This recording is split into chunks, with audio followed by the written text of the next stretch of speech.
আসসালামু আলাইকুম গাইস, কি অবস্থা, কেমন আছেন সবাই? আশা করি সবাই ভালো আছেন। তো গাইস, আমি আজকে জামালপুর থেকে ঢাকায় যাচ্ছি।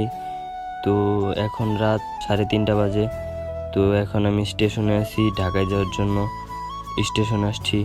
বাংলাদেশের ট্রেনের সার্ভিস খুবই খারাপ হয়ে গেছে। প্রত্যেক দিন 2 ঘন্টা, 3 ঘন্টা, 1 ঘন্টা এরকম লেটে ট্রেন চলাফেরা করে। সো যাই হোক, যারা আমার পেজটি ফলো করেন না অবশ্যই ফলো করে দিবেন।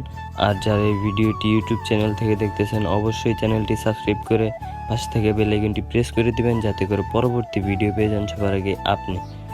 সো এখন আমি জামালপুর থেকে পিয়ারপুর স্টেশনে চলে আসছি। আর এখন প্রায় সকাল হতে যাচ্ছে, কিছুক্ষণ পরেই ভোরের আলো ফুটবে। আসলে প্রাকৃতিক পরিবেশ দেখতে খুবই ভালো লাগে। আর আজকের ব্লগে শুধু আপনাদেরকে প্রাকৃতিক পরিবেশটাই দেখাবো, মানে জামালপুর থেকে ঢাকায় যাওয়ার পথে কিছু কিছু প্রাকৃতিক পরিবেশ দিয়ে আজকে এই ব্লগটি বানাচ্ছি। সো ব্লগটি কেমন লাগলো কার কাছে অবশ্যই কমেন্ট করে জানাবেন। আর দেখতে দেখতে আমি প্রায় ময়মনসিংহ স্টেশনে চলে আসলাম। একটু সামনে হচ্ছে ময়মনসিংহ স্টেশন। এখন স্টেশনের দিকে ট্রেন ঢুকতেছে। দেখতে দেখতে এখন ময়মনসিংহ স্টেশনে চলে আসলাম। এই তো এখন স্টেশনে ট্রেন ঢুকতেছে। আগে জানতাম যে ভালো ভালো ভিআইপি ট্রেনগুলোতে, মানে উত্তরবঙ্গের যে ট্রেনগুলো আছে ওই ট্রেনগুলোতে সচরাচর ক্যামেরা দিয়ে ভিডিও করতে দেয় না, আমি যতটুকু জানি। তো এটা হচ্ছে জামালপুর থেকে ঢাকা যাওয়ার যমুনা এক্সপ্রেস। তো এই ট্রেনে আমি ক্যামেরা দিয়ে ভিডিও করতেছিলাম।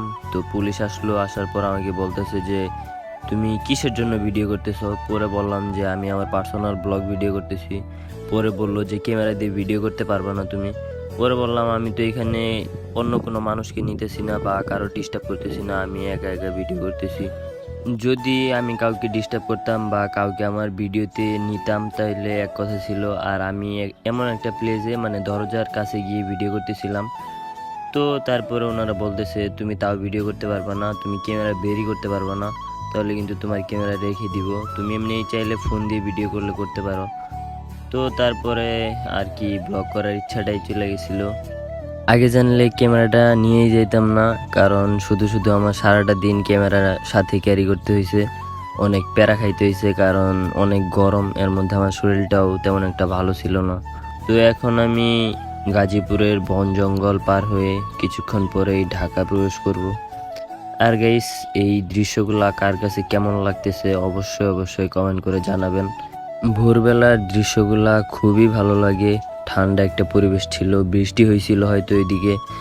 আর সব নিরিবিলি একটা পরিবেশ, এর মধ্যে সূর্য উঠতেছে, সব কিছু মিলায় খুবই ভালো লাগছে। আর গাইস, আমি এখন চলে আসছি এয়ারপোর্ট স্টেশনে। তো কার কাছে ব্লগটি কেমন লাগলো অবশ্যই কমেন্ট করে জানাবেন। তো সবাই ভালো থাকবেন, সুস্থ থাকবেন, আল্লাহ হাফেজ।